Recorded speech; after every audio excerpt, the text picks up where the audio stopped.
Hey there and welcome back to Mass Effect 2. My name is Pete and today we complete our very first trip to Omega, where the Elusive Man has suggested we look for and hopefully recruit the Salarian Dr. Morden Solus. In the last episode we talked to everyone we could talk to here on board of the Normandy, so at least for the time being we can't do much else, so let us now for the very first time check out the galaxy map, which will also in just a moment earn us another achievement. As you can see, compared to Mass Effect 1, the map looks a bit more crowded. We now have mass relays that we can interact with, and we also have a tiny Normandy here that we can use to move around. Before we head off to Omega, however, let's make a quick stop at the fuel depot. This is also a new mechanic in Mass Effect 2, and as you can see we can buy fuel here, which is used when traveling from solar system to solar system within a cluster, but we can also buy probes, and those are very important for what comes next, so let's stock up to the maximum. 5 probes cost us 100 credits, so let's buy 20. With the ones we already have, that makes 30 now, and with those probes on board we will now explore our first planet. We have now entered the orbit of the planet Bindur, and that is the point where we can start the scanner. Yes, in Mass Effect 2 planets can now be scanned for minerals, which can then be acquired by launching a probe at the respective area. Launching probe. In research projects, platinum is used to upgrade sniper rifles, shotguns, and medical equipment. Probe away. As you can see, we've also just unlocked our first achievement of the episode. The Prospector achievement is now unlocked, and with that we are one step closer to full completion. Probe away. In research projects, palladium is used to upgrade heavy pistols, armor, and cybernetics. Now this scanning process is something that you can do on almost every planet in the game, which I admit can get a bit annoying at times. Since it is a very repetitive process, I will also edit it out for the most part. In true completionist fashion, I will try to get as many resources as possible from each planet, even though yes, at some point you will get diminishing returns. For Bindur, if you want to be thorough, then you should aim for roughly 6 to 7,000 units of iridium, for 17 to 18,000 units of platinum, and for roughly 7,000 units of palladium. And with those figures in mind, let's start mining. In research projects, iridium is used to upgrade heavy weapons, submachine guns, and assault rifles. Probe away. Alright, here we are. Bindur is sufficiently mined out. We have used up all of our probes. The planet is marked as depleted, but don't let that fool you. Normally depleted does not mean that there is nothing more to gain, just that there is very little. We have also reached our targets for all 4 minerals, and that concludes our business here. There is nothing more we can do with Bindur at this point, so let's leave and head back to the fuel depot. Here we will now restock on probes and we will once again buy 30, and then we simply head off to the next planet.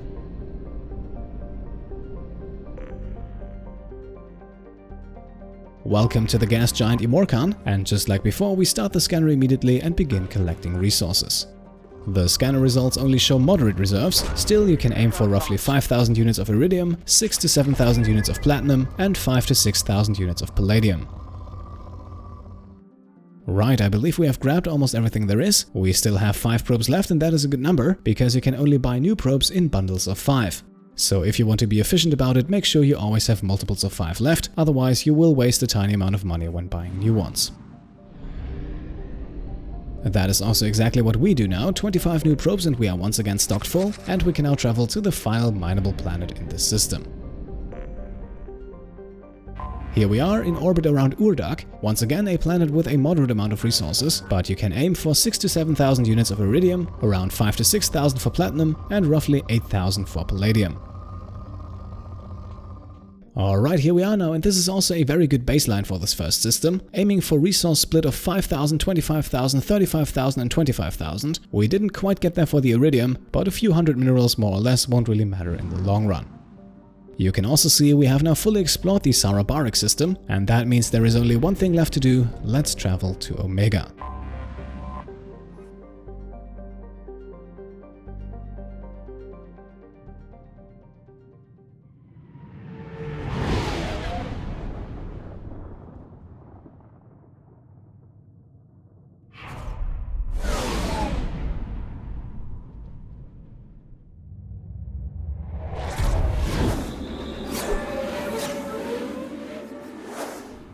For the squad selection here we obviously don't have much choice. Miranda and Jacob are the only squad members we have unlocked at this point, and so the 2 of them will accompany us. Now, after our mission on Freedom's Progress, we also leveled up, and as a result we now have 2 squad points to spend. However, we're not going to spend those just yet, because my first priority is to max out the class powers for the entire squad, and for the next upgrade here we need 4 points. At this point, we also can't make any changes to the weapon loadout, as apart from the standard weaponry, we don't have anything else unlocked yet. There are a few additional weapons that we could obtain through DLC content, but this early in the game, most of them are slightly overpowered.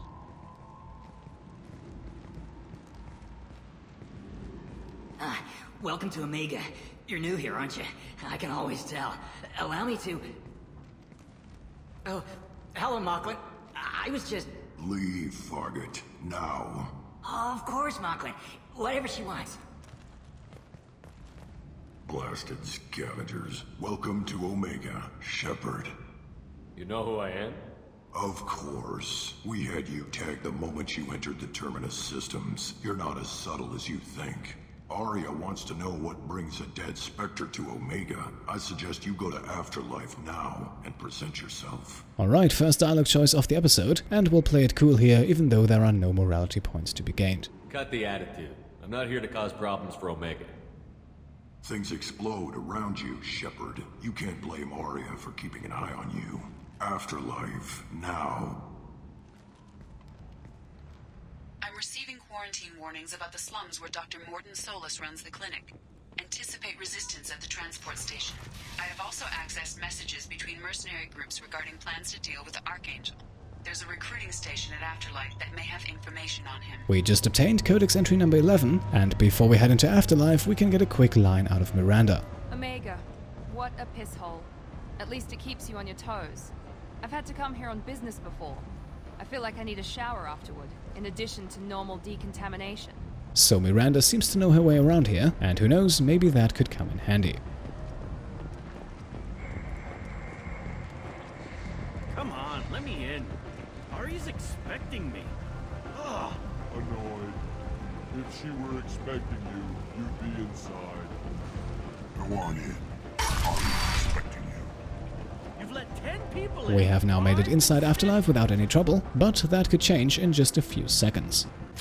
What are you looking at? A very straightforward choice here. We can diffuse the situation in a few different ways. Both our Paragon and Renegade scores are high enough to choose the corresponding options. We could also just walk away, but that wouldn't gain us anything. So as usual, we will go with the Paragon option for 5 Paragon points. Don't you have something better to do than pick fights with people you don't know?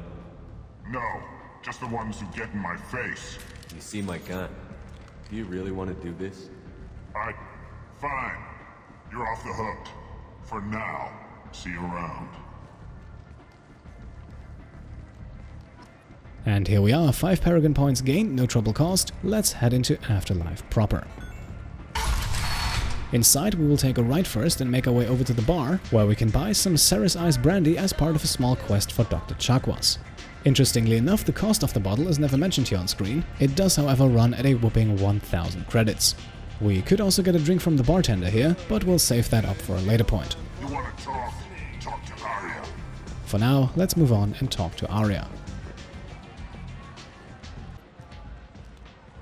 That's close enough.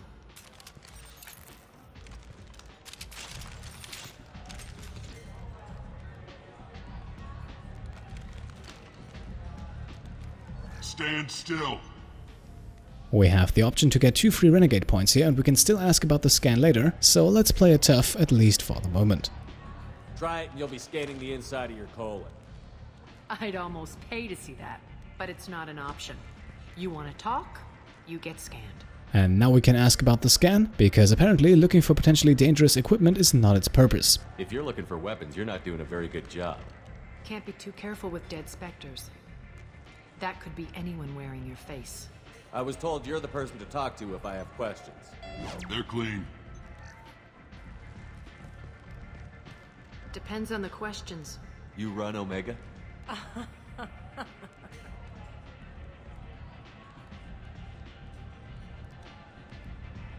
I am Omega.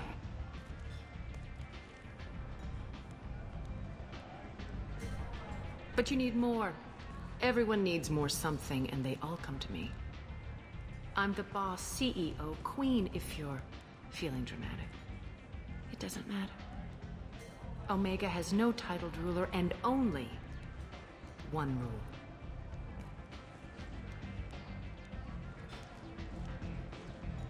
Don't fuck with Aria. Here we now once again have the choice between a Paragon and a Renegade option, and as usual we will go with the first. I like it. Easy to remember. If you forget, someone will remind you. And then I toss your sorry ass out the nearest airlock.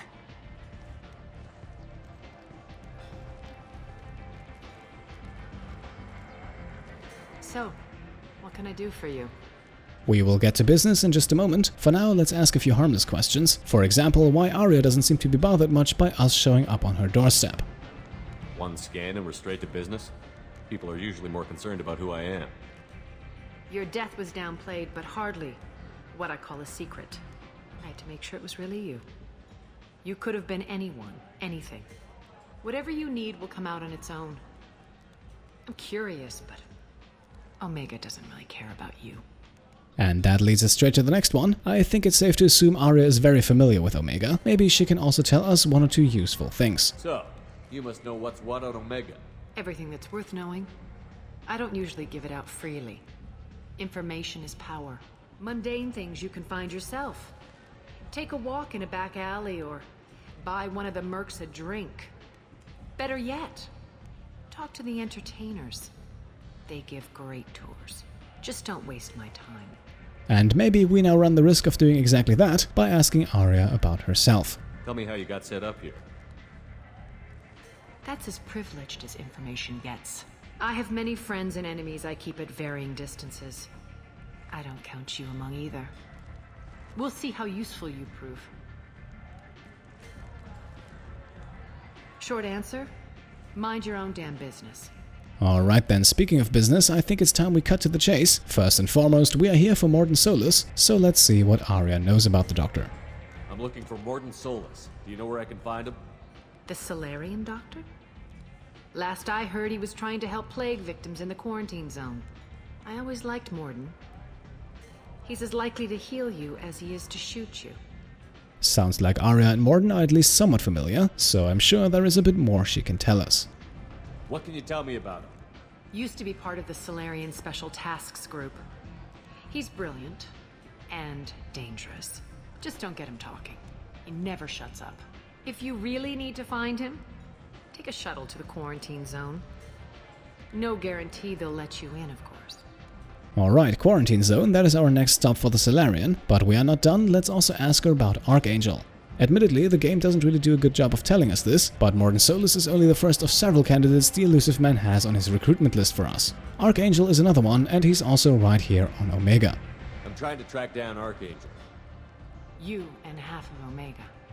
You want him dead too? Not necessarily, but I think it would be interesting to know why half of Omega does.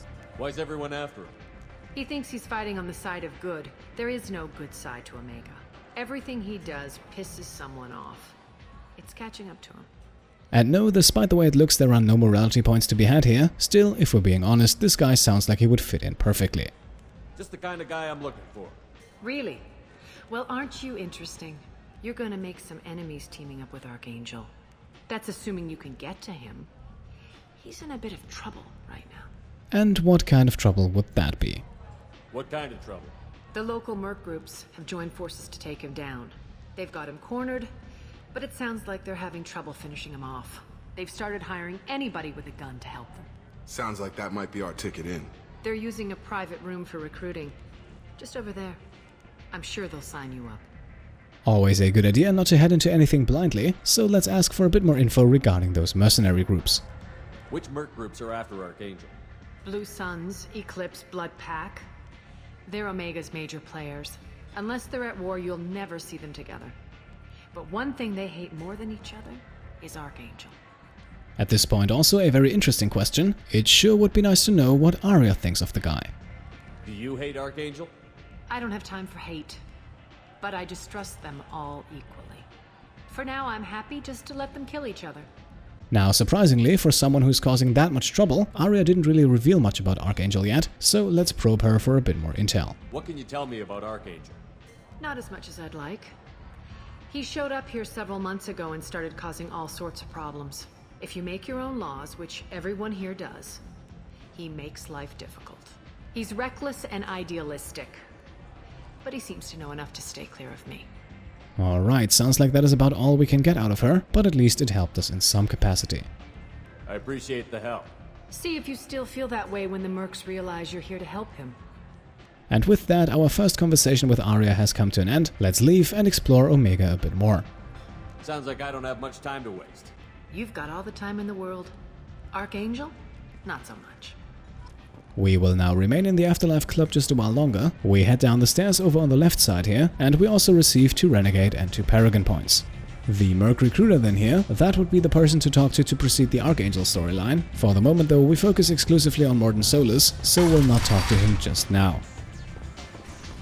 Instead, we now take the door below Aria's lounge, which eventually leads us to the lower Afterlife. We eventually arrive in a room with a large circular bar, and this is also the spot where Shepard will ask for a drink to start another very short assignment.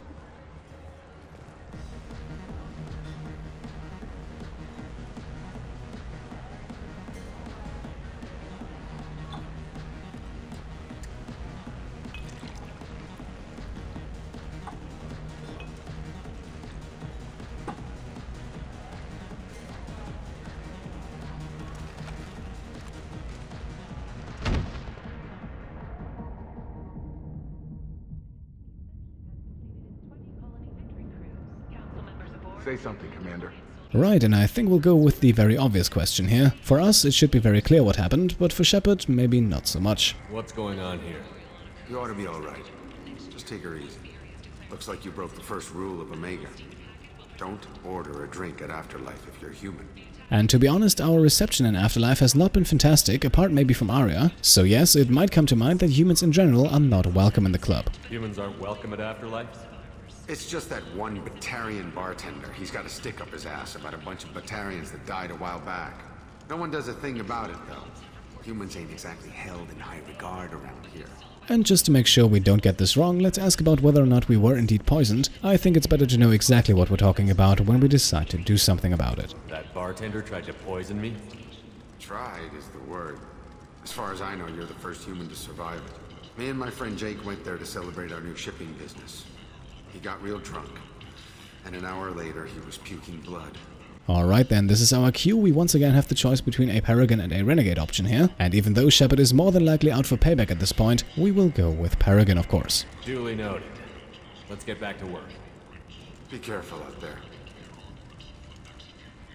Okay, our journal updates with the very obvious task to confront the bartender, so let's immediately head back to Afterlife and do exactly that. Don't worry though, we will explore this area back here soon enough.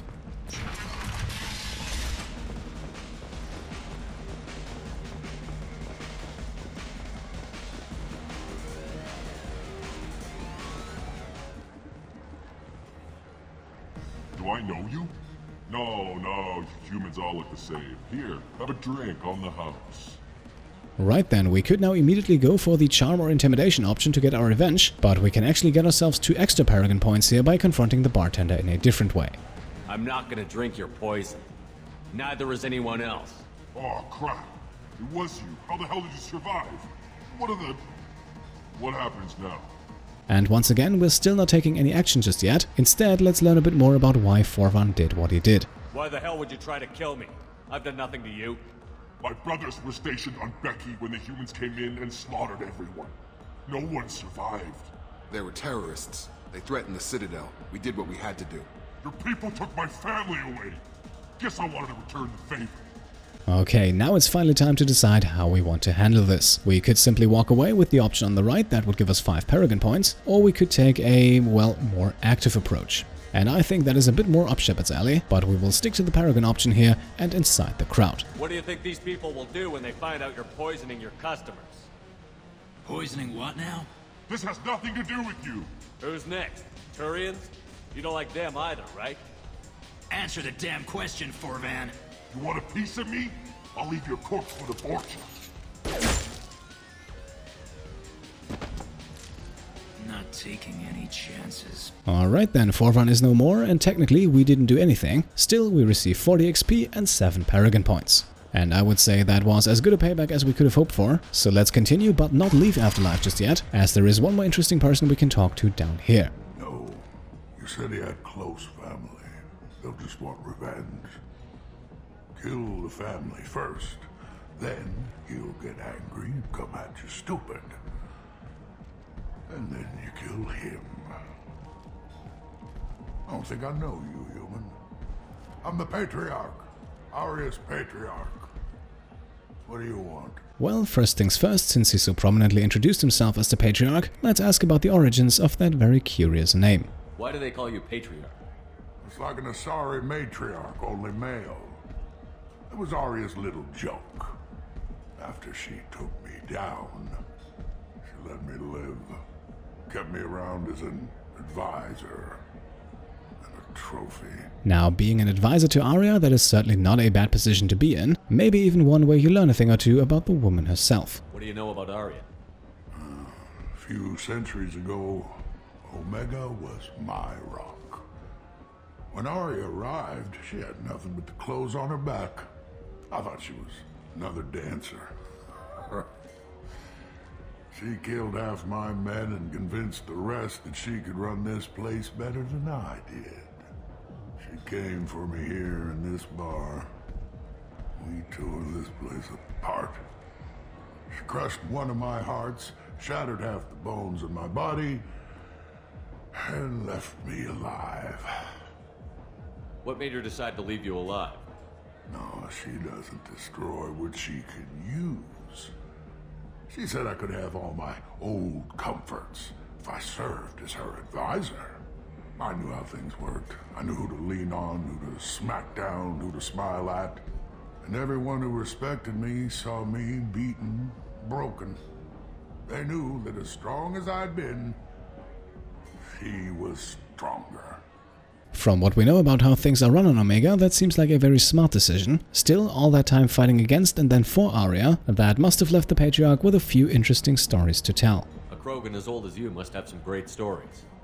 I killed a lot of people, lived well, and was beaten by a small Asari who keeps me around as an example. My time is done. Anyone I killed is long forgotten. The stories are Aria's now. Okay, and that is all we can get out of him at this point, so no need to hang around any longer. I should be going. Alright, and while that conversation took place, a few changes have also been made behind the bar, where we can already see Forvan's successor busy at work. Welcome to Afterlife. How may I serve you? And from this guy we can also order a drink, hopefully this time without complications. Pour me a drink. Hold the poison. Oh yes, I heard about my predecessor's little scheme. I'm very glad you survived.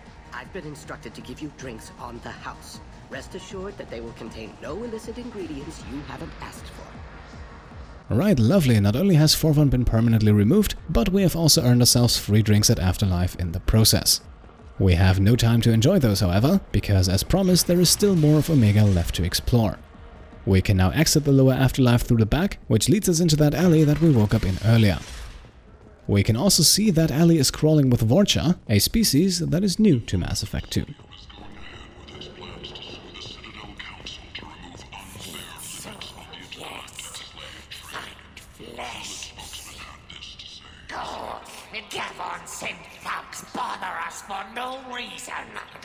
Okay, we have no history with this guy, and we also don't know who Gavin is at this point, so I would say let's make that known. I don't know a Captain Gavel. Why would I tell him anything? Not trust you. Tell Gavin we know his tricks. We'll not kill anyone today. Okay, we still seem to be mistaken for somebody else. Maybe we'll take a slightly different approach. There seem to be a lot of Vorcha on Omega. Go away. Talk too much. Gavorn's fox get no more. We leave. Good talking to you. No more talk. We know Gavorn's tricks. We leave. Alright, that was certainly not the most helpful conversation. Maybe we can get a few more coherent lines out of Jacob as we pass by the cowering Batarian here. This place. How can these people be left to rot like this? You don't understand or you don't want to? Doesn't really matter. No. Omega has worked this way for a very long time. No one's changing it now. And with that, we have now reached our first shop on Omega, run by a Quarian who also has a small quest for us. Hello there. Might I interest you in some salvage tech? Every credit goes toward a ticket to get me off this forsaken rock. Now, once again, we could go for the Charm or Intimidate option right away, which would get us a small discount. However, there is also a different, arguably more rewarding way to get that. To unlock that, however, we have to ask a few questions. That sounds like a good cause. How's that going? Not very well. No one will buy anything at the prices Herod forces me to ask for them. And this of course begs the question why Ken has opened up a shop in the first place. What brought a nice kid like you to Omega? My pilgrimage. What money I had got stolen within a few days, so I decided to sell salvage parts. You can see how that turned out. Herod's forcing me to sell high, and I can't even afford a ticket off this station. The name Herod has now been mentioned several times, and since he seems to play a prominent role in Ken's troubles, let's try to learn a bit more. Why does Herod control your prices? Herod made me swear not to undercut it, no matter what. He was here first, so it's his right. But no one will buy from me when he's so much cheaper. I can't save enough money for a ticket off the station. And that sounds like Herod is in need of a bit of sweet-talking, which is of course something we will gladly take care of. I could go talk to Herod for you. Get him to ease up. I won't stop you. If you can convince him to lay off, then maybe I'll get off this station after all. His shop's up the ramp, near where Marsh sells his goods. Anything you can do will be much appreciated. And also, just to get the full picture here, let's ask how much money Ken actually needs, just so we can kind of estimate how big of a deal all of this is. How much do you need to get off Omega? I still need 1,000 credits to pay my way, but I couldn't let you do that. This is my mistake on my pilgrimage. It's my problem. Now, we could give him the 1,000 credits, but we're not going to do that. There is another way to solve this, which does not involve us losing any money. For 1,000 credits, it is your problem. I know it's a lot, but it's something I have to do. Right then, looks like our task is set. Let's leave Ken be for the time being and take care of his problem. I have to go. Please check with my kiosk to see what I have for sale. And thank you. And no, we are not looking at his kiosk just yet, because at least for now we don't get any discounts. The door over here, by the way, that leads back to the small plaza in front of Afterlife. That is, however, not where we want to go at the moment.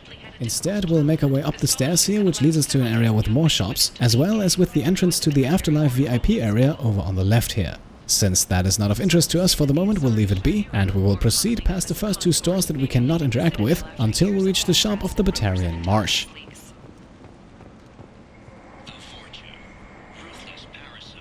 I might have something here for humans.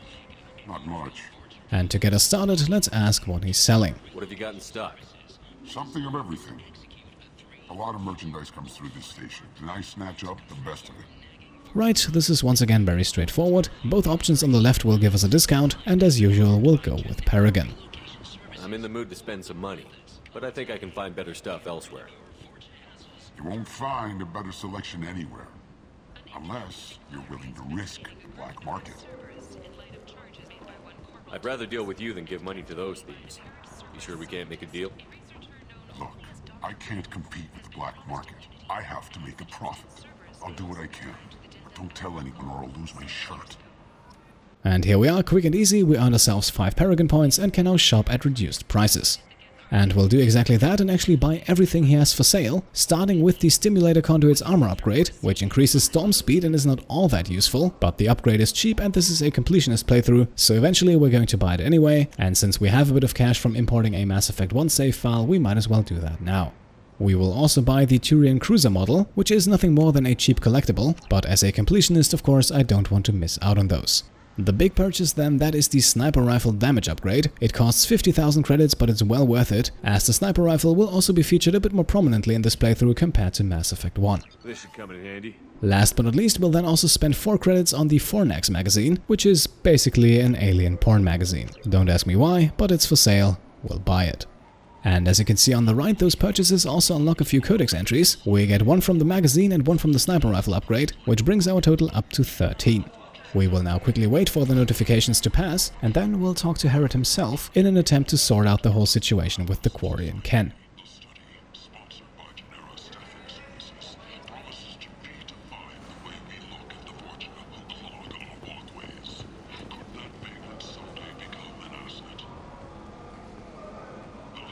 Tentatively excited.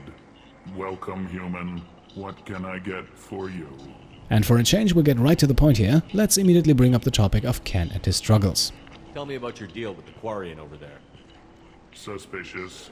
If I had made such a deal, I would certainly not be inclined to discuss it. Accusatory, I don't understand how it is any concern of yours. And once again, our choices are limited to Paragon versus Renegade versus doing nothing, and well, that is an easy choice. We'll go Paragon, of course. What if you and I make a deal? You let him set his own prices, and I won't break your legs. With barely contained terror, you drive a hard bargain, human. I haven't even started. Resignation, very well. I will release the Quarian from his promise. Conciliatory, to show there is no ill will, I offer you a discount on my own wares. Wonderful, and this was the reason why I wanted to talk to him, because yes, we could have gotten a quick and easy discount over at Ken's place, but this right here is the only way to also get one with Herod. Not to mention, diffusing the situation also gives us a few experience points. What kinds of things do you sell here? Friendly, salvaged parts, all kinds, mostly legitimate. With pride, my prices are the lowest anywhere on the station. You won't find salvage cheaper than mine. I have things to do. Courteously, have a fine day.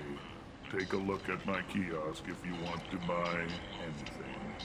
Right then, we receive 5 Paragon points for our actions, and we can now also use our discount to make a few purchases from Herod. First of all, we'll buy this visor over here, which increases headshot damage, and that could be useful especially since I am a huge fan of the sniper rifle, and it is also once again a fairly affordable item. With the Geth ship we can then also buy another ship model collectible, the second one of 11 available in the game. Finally then we will also buy the Capacitor chestplate upgrade, which is another fairly cheap armor upgrade which increases our shield regeneration. The hack module then, that is something we'll leave be for the moment. It comes with a pretty hefty price tag, and I don't think we need more time for the hacking minigame, so let's save the money to spend it elsewhere. So here we are, Herod has given into our demands. That means Ken is now free to charge whatever he likes, so we should probably get back to him and tell him the good news.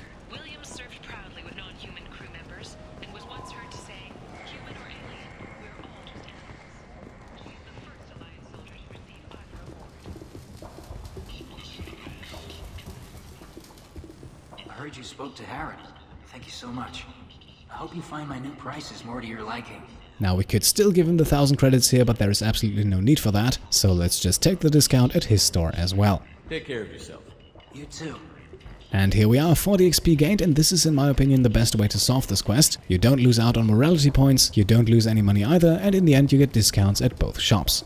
Speaking of which, let's shop again. The heavy weapon ammo upgrade, however, will leave that be for the moment due to its price. Instead, we'll buy the FBA couplings our engineers asked for, as they are cheap and allow us to complete that quest the next time we step on board of the Normandy.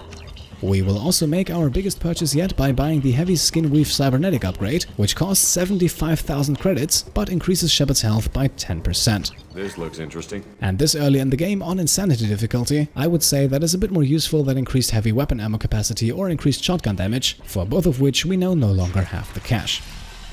So this concludes our shopping spree, as we now take the door behind Ken's salvage to head back up to the plaza, which is, like I said earlier, the area in front of the Afterlife Club which we arrived in earlier. Here we can also immediately take a left and head back down, which now leads us to a large hallway directly opposite of Herod's shop.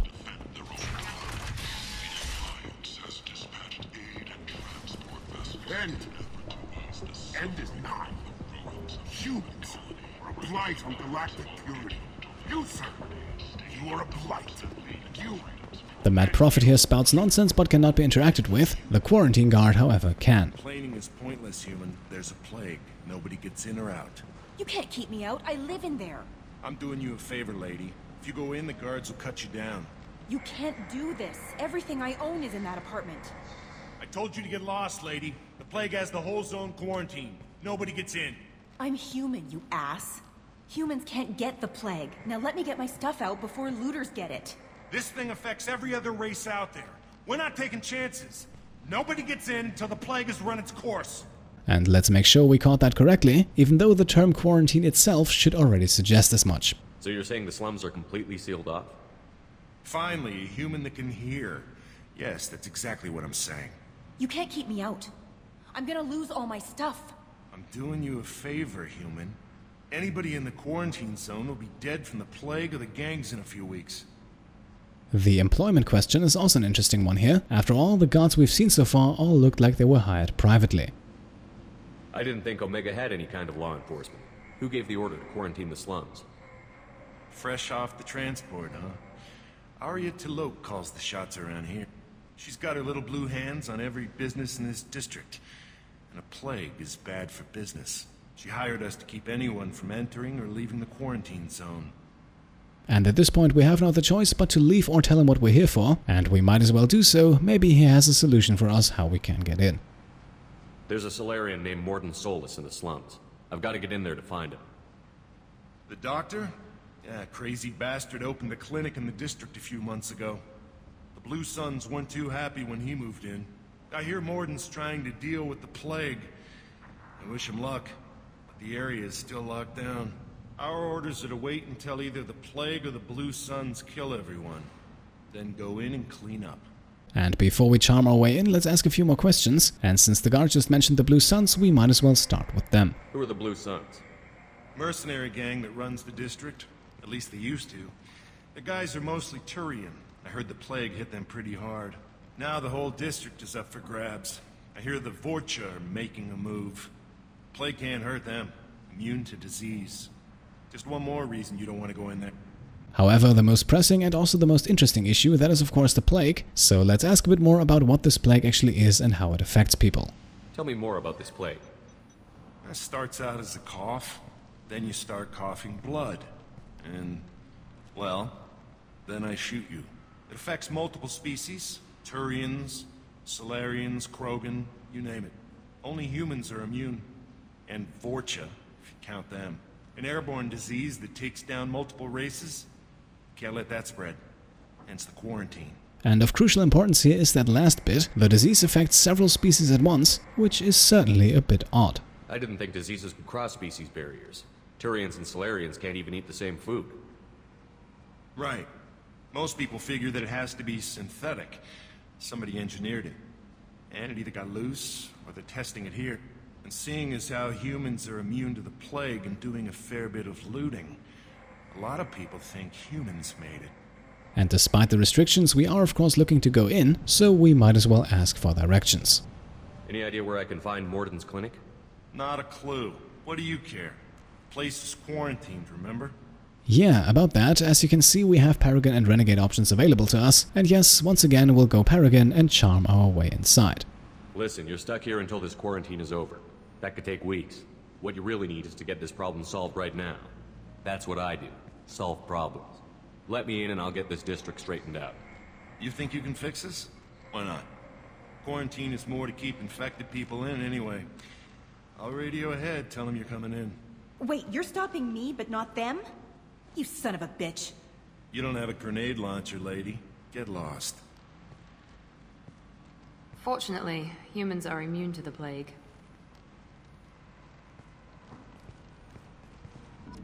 Alright, since we're entering a new area, we also have to select our squad again, but the choices of course remain the same. We will also still wait for the next level up to spend our squad points, and since we did not obtain any new weapons since landing on Omega, our loadout also remains unchanged.